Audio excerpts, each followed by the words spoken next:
Typhoon Fungwong is a stark reminder that climate change is a daily reality for vulnerable communities in the Philippines. Back-to-back storms like Kalmegi and Fungwong are compounding risks for children and families and placing added burdens on local governments that are already grappling with economic, governance, and social challenges. World Vision remains committed to helping communities recover, adapt, and build resilience in the face of a changing climate. We urge everyone to stay vigilant and alert and continue to advocate for those most vulnerable to disasters and emergencies.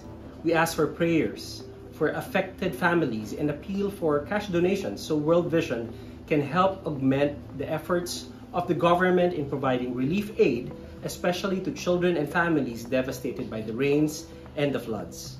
For more details, follow World Vision Philippines on social media and visit our website at worldvision.org.ph.